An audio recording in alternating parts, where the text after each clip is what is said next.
Bienvenidos a bordo, a un viaje que esta vez no va a ser placentero, tenemos mal tiempo, va a haber muchas convulsiones, nubarrones, y si no hay muchos, yo mismo voy a zapatear, a saltar acá para que lo haya. Comenzamos con el juicio político que hoy presentó el gobierno en el Consejo de la Magistratura al juez de Dolores Alejo Ramos Padilla. Macri había dicho que ya lo habían presentado, pero no viene al caso. Lo firmó el señor Mahí, que es alguien reconocido por su modestia, pero no sé si lo firmó antes o no de irse a Brasil. Realmente todo este tema del juicio político, que vamos a hablar con un especialista en el programa, genera algún tipo de sorpresa. Por lo menos parece exagerado, pero eso lo vamos a desnudar luego. Vamos a hacer una referencia al Consejo de la Magistratura, porque el Consejo de la Magistratura hoy debe 2.000 millones de pesos. Y el Consejo de la Magistratura se ha poblado de gente, como ustedes saben, es un invento de la reforma constitucional de la época de Alfonsín, con sueldos extraordinarios, con muchos radicales. Yo diría que si sacan a todos los radicales que hay en el Consejo de la Magistratura, va a haber algún problema de desempleo en todo el partido. Muchos contratos. Y además, observen ustedes el funcionamiento aparte de lo clientelar, de gente que va a trabajar en representación de los juzgados, porque cada juez pone gente en el Consejo de la Magistratura, que una de las últimas decisiones que tomaron fueron cambiar los vehículos, sobre todo del personal protagónico de las autoridades. ¿Y qué se compraron? Se compraron Volvos. Volvos, los top. Y deben 2.000 millones de pesos. Le piden a la Corte que los ayude, que les dé plata, y les piden al gobierno que también les dé plata. Cortamos con el Consejo de la Magistratura, por lo menos por un rato. Y pasamos, digamos, al caso Scioli, que hoy también ha empezado a padecer un problema de juicio, parecidos a los de Cristina, con testaferros. Bueno, le viene una cuesta arriba importante a Scioli, que hace poco cometió el desliz, quizá para el gobierno, de volverse a presentar como eventual precandidato a la presidencia de la Nación. ¿Tiene chance? Las encuestas no dicen que tenga mucha suerte. Pero independientemente de eso, hay algo novedoso, al margen de que Scioli perdió la virginidad en materia de juicios. Nadie sabe todavía por qué a Scioli lo llaman Mostaza. Si es porque por el paso a paso, porque alguna vez ganó un campeonato, no lo sé, pero le dicen Mostaza. Vamos a averiguarlo.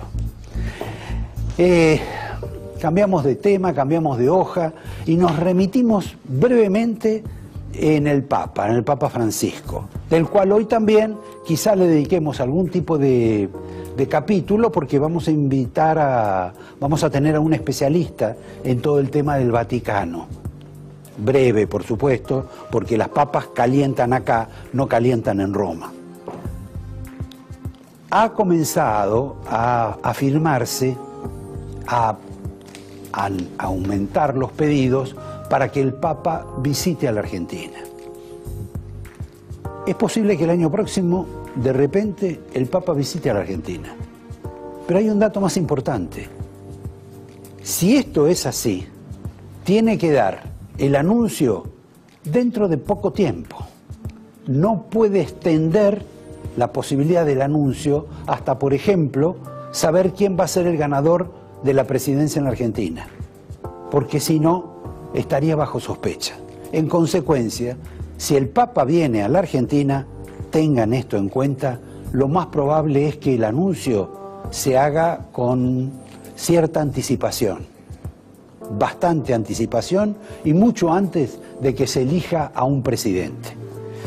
El viernes de la semana próxima, refiriéndonos a las cuestiones judiciales, va a ocurrir un dictamen de la Corte Suprema, el fallo que yo ya se los anticipé hace una semana, por el cual la Corte va a decir que ni el gobernador Casas en La Rioja, ni el gobernador Guerinek en Río Negro tienen posibilidades de presentarse para ser reelegidos como gobernadores. Ahora bien, si esto ya es un valor entendido, si está conocido por todo el mundo, si lo dice atrevidamente un periodista como yo acá desde hace una semana, ¿cuál es la razón por la cual todavía en el gobierno están dando vueltas con que Macri está haciendo campaña, por ejemplo, en el tema de Río Negro, con Guerinek?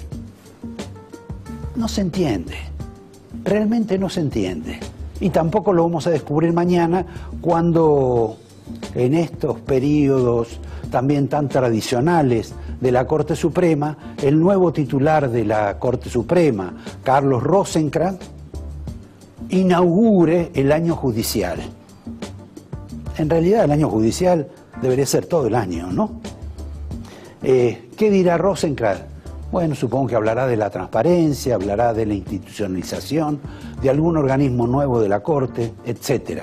No piensen en alguna otra cuestión de fuste, mucho menos de que a él no ejerce la presidencia como la ejercían sus antecesores, porque ahora definitivamente la Corte es un cuerpo colegiado, tienen que opinar los 5, no opina uno solo. Les voy a contar algo sobre una puja y un interés muy particular de unas inmobiliarias, sobre todo de la zona norte, porque hay una casa en venta que todos quieren tener el permiso, la exclusividad para venderla. Es la casa del padre del presidente de la Nación, que como ustedes saben, el padre murió hace 15 días aproximadamente y la familia, sobre todo uno de los hermanos del presidente, decidió liquidemos esto pronto, rápido y repartamos lo que corresponde para unos y para otros. Varias inmobiliarias, por lo tanto, están a la captura de ver quién se queda con la posibilidad y quién lleva el mejor cliente. Habrán notado también en la semana que están todos en contra de Roberto Labaña, que si lo merece o no lo merece no es un problema nuestro, no es un problema del programa, pero lo cierto es que habla mal de él Duhovne, que habla mal de él Alberto Fernández, que ha hablado mal el propio presidente Macri ayer. ¿Qué es lo que pasa? De pronto esta especie de esfinge de la vida económica y política de la Argentina se ha convertido en una especie de espantapájaros al cual todos le tiran. Raro esto.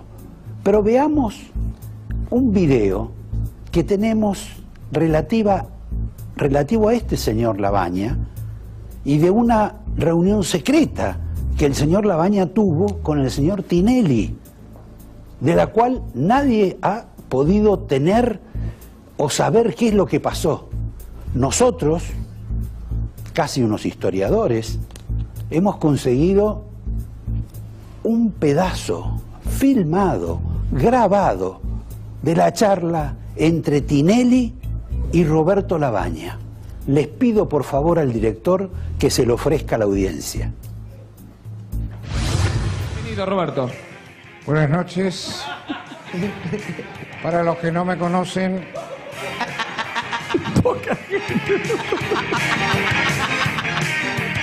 para los que no me conocen, mi nombre es Roberto. He sido embajador en Bruselas. Sí. A mí me llamaron para que sea ministro de Economía. No era que yo... ¡Oh, jefe! ¡Ay, falta un ministro yo! No. permítame, por favor. Si yo la llego a pegar, no quiero festejo alguno. Ahora, eso sí, si no la pego, Muti también. A mí me llamaron. El fierro caliente lo agarro, si me queman me lo paso a esta y no lo entrego. Gracias. Me llamaron. Gracias, Roberto. Qué divertido era Tinelli antes, ¿eh? Ni siquiera ahora tiene esa rutina tan humorística de reírse en forma constante. ¿Qué pasa con Tinelli, al margen de este recuerdo casi bromista sobre el Socias de Labaña y Tinelli? ¿Qué va a hacer Tinelli con Labaña? Bueno, Labaña considera que Tinelli es un empresario muy serio. Palabra de Labaña. Un empresario importante y que lo puede acompañar como candidato a gobernador en la provincia de Buenos Aires. Y además Tinelli está dispuesto a ir como candidato a gobernador en la provincia de Buenos Aires. Y entonces, ¿por qué no lo anuncian? En el caso de Labaña, que no ha anunciado todavía su candidatura, dice que va a hacerlo, pero que en fin requiere de varias cuestiones, que en realidad no hace política, sino que espera recibir adhesiones, sin contrapartidas en principio. Bueno, es un estilo, una forma. Y en el caso de Tinelli, hay una cuestión mucho más técnica, mucho más contundente y definitiva para saber si va a ser candidato o no en la provincia de Buenos Aires. ¿Cómo se llama eso? Como todo lo que ocurre en el sistema democrático. Se llama encuestas. Si las encuestas que han aceptado escuchar, atender, tanto Labaña como su breve equipo que lo acompaña y el propio Tinelli, dicen que Tinelli tiene algún tipo de posibilidad para aventurarse en la provincia de Buenos Aires, será candidato a gobernador, acompañando a la fórmula que va a encabezar Labaña, posiblemente, aunque unos dicen que seguramente, con Miguel Pichetto. Paramos acá, salimos a un mundo más internacional, a algo que ustedes no han visto todavía en los diarios, más allá de que los diarios escriben sobre Venezuela y sobre Maduro con muchísima información, con muchísimos episodios que uno reconoce que suceden, sobre todo en Caracas. Ustedes han escuchado que podría haber habido una intervención, que podría desatarse una guerra civil. Hay gente que impunemente aconseja que los venezolanos que están disgustados salgan a la calle, rompan la cristalería y que además los maten. Pero independientemente de todo eso, les voy a contar una especie de rumor,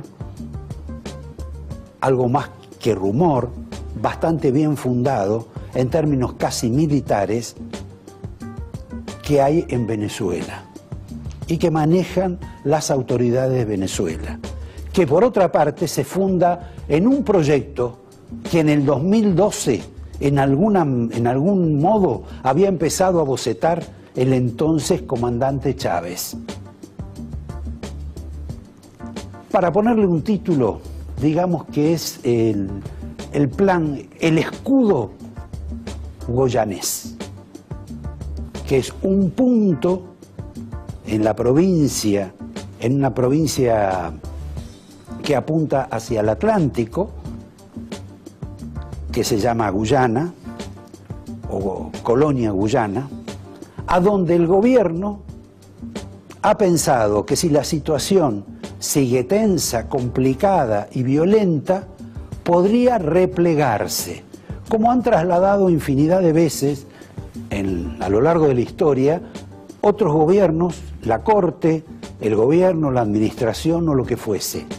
Es un lugar bastante apropiado, no tengo acá para señalarlo, pero en Ciudad Guyana tienen el Orinoco, que los lleva a cualquier lado, y también el Atlántico, y también las fortificaciones aéreas. Esto es un proyecto, dicen, entre el señor Maduro y el régimen de Cuba. punto ahí porque mucho más no sé. Después de todos estos avatares, del caso de Alessio, de lo que aparece en televisión y deja de aparecer en televisión, la pregunta que hoy nos ocupa a todos es: ¿queda el fiscal Stornelli como fiscal en la causa de los cuadernos? Si uno quiere usar la jerga de Tinelli, por ejemplo, referida a Cristina y a Macri, la impresión es que el fiscal Stornelli tiene el boleto picado. Y ya todos hablan de a quién podría ser su reemplazante. Les recuerdo además que la Cámara ha reconfirmado totalmente lo actuado por el juez de la causa, por Bonadío. También en alguna medida por el otro fiscal, Carlos Rívolo, que sostiene que la causa Cuadernos no se puede caer. Cuestión que los grandes estudios van a discutir. Pero independientemente de eso, creo que la situación de Stornelli se ha vuelto más bien complicada. Y con relación a todo el tema de Stornelli, hay un episodio que a los periodistas les ha tocado mucho, que está vinculado al periodista Santoro, que tuvo gente que se solidariza con él, bueno, casi todos se solidarizan, otros que le objetan algunas de sus presentas declaraciones que hizo sobre sus propios compañeros de trabajo y su vínculo en particular con esta especie de farabute que está en la cárcel que se llama D'Alessio. Pero, por ejemplo, el cristinismo, Cristina mismo, que va contra el señor Stornelli y fundamentalmente contra el señor Santoro, tiene a su lado como jefe de campaña, como primera persona que la conoció en la capital, más que conoció a su marido, me refiero a su ex jefe de gabinete, Alberto Fernández, que nada dijo sobre Santoro. Curiosamente, Alberto Fernández fue el dador de sangre jurídica e intelectual para Santoro para escribir algunos libros. Uno en particular dirigido contra algunos jueces federales. Eran carne y uña. Y Alberto Fernández hasta ahora no ha dicho nada con relación a este tema, a esta amistad que tenía con Santoro y que ahora aparentemente está rota. Bueno, eran otros tiempos. Alberto Fernández en esa época era de comunión diaria también con el diario Clarín, con la redacción de Clarín y el señor Mañeto. Y Kirchner también. No nos olvidemos, Néstor Kirchner y su esposa, que ahora están todos peleados. Con relación al tema de la señora de Kirchner, que considera que lo de D'Alessio es una operación internacional y tiene toda una red de medios que en alguna medida avalan esa cuestión que uno realmente no sabe si es o no, incluyen en ese paquete como una especie de socio, de jefe del espionaje internacional, de alguien que está en la Argentina desde hace mucho tiempo, a un personaje que durante el kirchnerismo era una especie de gran amigote del gobierno de Cristina, de Alberto Fernández también, pero fundamentalmente de Alberto Zanini. Esta historia todavía no se contó. Esta historia se va a contar apenas aparezca el personaje. Hay más historias, pero no vienen al caso. Ya que estamos con los temas de inteligencia, algunos han visto a ese ingeniero Estiuso, el que manejó la vida de los argentinos, sobre todo la vida íntima, durante muchos tiempos, paseando por Punta del Este. Realmente tuvo sus vacaciones en algún lugar de Punta del Este, seguramente secreto, o no tan secreto. No importa. ¿A quién ya le importa el ingeniero Estiuso? Bueno, algunas empresas, pero dejemos ese capítulo y vamos a una pregunta. Hay gato encerrado, y en esto no hay ninguna alusión presidencial, a la declaración que hizo el presidente Macri, donde habló del delito que cometió su padre, de que su padre fue un corrupto y que fue un corrupto en el gobierno de Cristina. ¿Por qué dijo lo que dijo?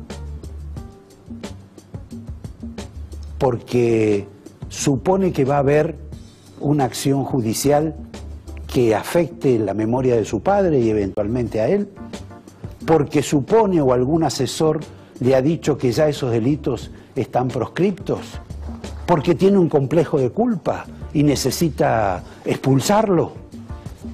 ¿Cuál es la estrategia? Nadie la sabe todavía, no se conoce, pero la vamos a conocer pronto.